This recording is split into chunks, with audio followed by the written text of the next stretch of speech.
Bismillahirrahmanirrahim. Assalamualaikum warahmatullahi wabarakatuh.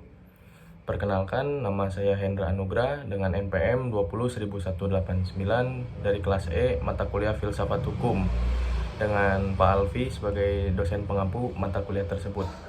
Pada kesempatan kali ini, saya akan mempresentasikan ataupun menyampaikan hasil resensi yang telah saya lakukan atau resensi yang telah saya buat mengenai resensi perdebatan antara Prof. Fuller dan Prof. Hart mengenai keterkaitan hukum dan moralitas.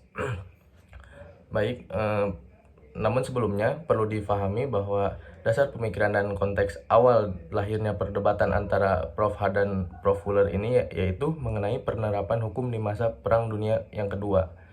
Pada masa itu, Nazi Jerman memiliki sistem hukum yang tersendiri dan dianggap penerapannya sangat keji dan tidak manusiawi di kalangan negara-negara lain. Nazi menerapkan sistem dengan dasar fasisme dan nasionalisme, di mana hukum ini didasarkan pada semangat kebangsaan Arya dan nasionalisme fasis ala Nazi.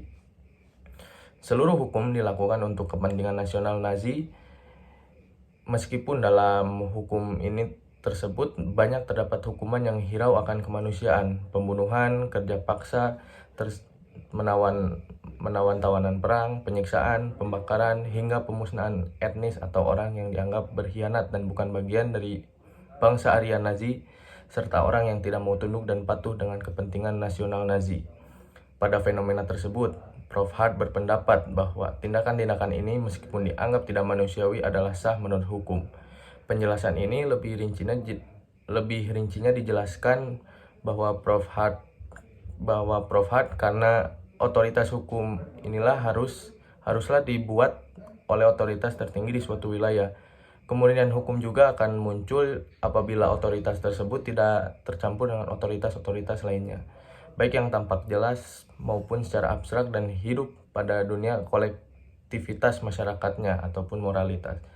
Bagi Prof. Hart, hukum ini memiliki kedaulatan hukum negara atau wilayah di mana sebuah sistem berlaku pada wilayah dan sistem hukum negara tersebut. Karena pada dasarnya hukum merupakan ketetapan yang ketika seseorang telah berada pada zona hukum suatu negara, berarti telah berkomitmen pada sistem dan hukum yang berlaku di wilayah tersebut. Hal ini menjadi salah satu cara negara untuk bisa menerapkan hukum dan kedaulatannya tanpa harus menerima pandangan lain dan intervensi negara lain dan hukum asing dari wilayah negara tersebut. Tanpa menomorduakan aspek-aspek lainnya, satu-satunya cara agar pelaku atau pelanggar hukum bisa ditindak secara hukum ialah melalui undang-undang yang ada.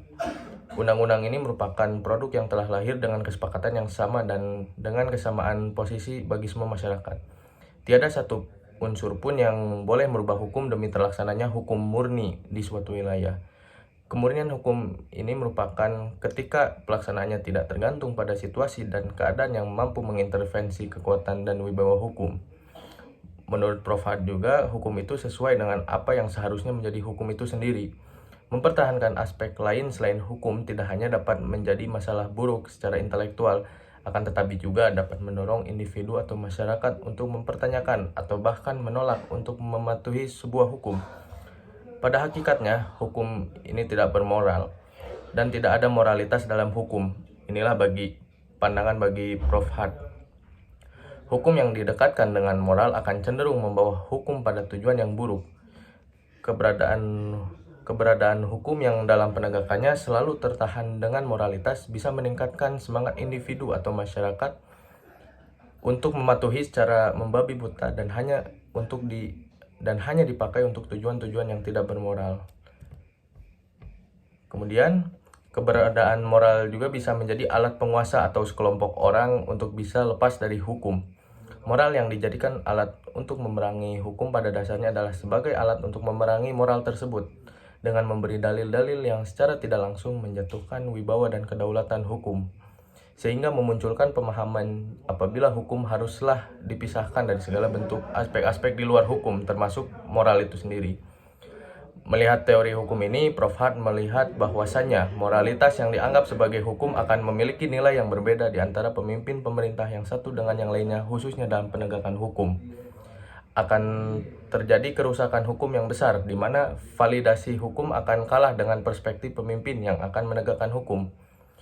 Hukum haruslah sesuai dengan fakta hukum, sedangkan moralitas hanya sebagai norma yang hanya diakui di kalangan masyarakat dan bukan bagian dari penegakan hukum karena tidak tertulis dan dikodifikasi sebagai aturan yang menjadi sebuah undang-undang. Pandangan ini kemudian dibantah dengan perspektif Prof. Fuller. Prof. Fuller memiliki argumentasi lain mengenai sistem hukum dan penegakannya. Bagi Prof. Fuller, Prof. Hart terlalu cepat mengakui bahwa tindakan ini tidak manusiawi atas dasar hukum itu sah dan diperbolehkan. Menjadi catatan penting dalam argumentasi Fuller yaitu untuk mencapai tujuan hukum yang baik tidaklah dengan melalui hukum yang benar. Pada argumentasi ini, Fuller berpendapat jika Nazi Jerman memiliki tujuan yang tidak bermoral dan manusiawi, justru hukum yang berlaku di Nazi Jerman dipergunakan untuk tujuan-tujuan yang tidak bermoral. Prof. Fuller menekankan pada pentingnya keberadaan sistem hukum yang memungkinkan manusia untuk mengatur interaksi mereka satu sama lain dengan mengacu pada aturan, sehingga kemanusiaan bisa terjalin dengan baik yang berujung pada padunya antara hukum dan moralitas yang digunakan dengan cara yang benar dan sah. Hukum yang dimaksud Prof. Fuller yaitu hukum publik yang jelas, tidak kontradiktif, proskriptif, dapat diandalkan, mungkin untuk mematuhi dan diterapkan sebagai hukum yang seharusnya dijalankan. Bagi Prof. Fuller, penyimpangan prosedur sistemik di mana Nazi sangat melanggar prinsip-prinsip hukum yang bertujuan pada penerapan kemanusiaan dan moralitas. Prinsip yang dimaksud adalah prinsip moralitas yang mana menurut Prof. Fuller tujuan hukum adalah mencapai tingkat moralitas yang tinggi. Sangat tidak mungkin moral lahir dari sistem hukum yang tidak melihat pada sisi moral, malah memisahkan diri dari moral itu sendiri. Karena pada kenyataannya, argumentasi dari Prof. Fuller menunjukkan bahwa keberadaan hukum Nazi secara sepihak dapat dikatakan sebagai hukum yang ilegal. Argumen ini dia bangun karena pada sistem Nazi terdapat penyimpangan termasuk penggunaan secara luas atas undang-undang untuk tindakan yang tidak bermoral, termasuk pembunuhan massal yang sah, peraturan dan perundang-undangan rahasia, dan campur tangan politik dengan lembaga peradilan yang sedemikian rupa, sehingga interpretasi dan penerapan hukum menjadi tunduk pada keinginan pemimpin tanpa adanya dasar hukum yang baik dan benar. Mengingat akan penyimpangan ini, Prof. Fuller pasca pengadilan Nazi dapat secara sah menolak untuk menghindari akibat hukum atas tindakan tidak manusiawinya yang dilakukan di bawah warna hukum Nazi. Ketidakmanusiawian itu menjadi dasar yang dapat digunakan untuk menolak dalil-dalil hukum dan penerapan yang ada di Nazi. Ketidakmanusiawian itu lantas merupakan bentuk hukum paling buruk yang ada karena sama sekali tidak mencerminkan nilai hukum yang murni dan mencerminkan mengapa hukum itu dibuat dan mengapa hukum itu ada. Pendapat dari Prof. Fuller ini terkait dengan teori hukum pada umumnya. Menurutnya sistem hukum tidak didasari oleh perspektif pemimpin secara internal belaka dan tentang apa yang dianggap sebagai perangkat hukum yang sah, melainkan oleh orientasi yang dibagikan oleh para pejabat dan subjek hukum yang sama-sama mengatur interaksi mereka satu sama lainnya dengan cara menampilkan kesetiaan pada prinsip-prinsip legalitas. Prof. Fuller menyebutkan bahwasanya sebagai moralitas internal hukum. Pada akhirnya antitesis yang ditawarkan oleh Prof. Fuller yaitu moralitas sebagai tujuan dan landasan dari adanya hukum. Keberadaan hukum haruslah sesuai dengan moralitas, dan moralitas tidak bisa dilepaskan dari hukum. Nah, kemudian pendapat dari saya pribadi mengenai perdebatan antara Prof. Fuller dan Prof. Hart ini perbedaan kedua pemikir ini lantas membawa pemahaman yang luas terhadap pemahaman mengenai hukum. Setidaknya hampir dalam abad ke-21 ini, pemahaman ini masih menjadi perbincangan hangat, terlebih kritik-kritik pemikiran mereka. Banyak pemikir dengan disiplin ilmu dan kemudian mengangkat pemikiran hingga sejarah ini, seperti sejarawan hukum, filsuf hukum analitik, sarjana hukum internasional, peneori hukum dan sastra, pluralis hukum, sarjana hukum pidana, bersimpati kepada Prof. Hart dan Prof. Fuller. Hingga saat ini, hubungan antara hukum dan moralitas secara umum termasuk perdebatan antara Prof. Hart dan Prof. Fuller, keberagaman perspektif yang akan membantu banyak dalam hal berpikir melalui perdebatan dari berbagai sudut pandang dan disiplin ilmu, khususnya ilmu hukum ini. Kenyataan-kenyataan di dunia nyata juga kerap kali terus memperdebatkan dua filsafat besar ini, di mana terdapat hukum yang perlu moral dan moral yang perlu dipisahkan dari hukum untuk menjalankan hukum itu secara lurus menurut para pengikutnya. Kemudian pendapat saya akan keterkaitan antara hukum dan moralitas, yaitu hukum dan moralitas merupakan dua sistem yang mengatur cara manusia berperilaku. Hukum merupakan perangkat aturan dan peraturan yang wajib dipatuhi oleh semua orang. Moral di sisi lain mengacu pada prinsip-prinsip umum atau standar perilaku yang menentukan perilaku manusia dalam masyarakat tetapi tidak wajib untuk diikuti.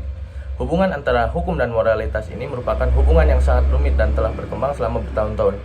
Awalnya keduanya dianggap setara, namun seiring berjalannya waktu dan kemajuan terlihat bahwa keduanya merupakan konsep yang berbeda, namun dengan saling ketergantungan tertentu di antara keduanya.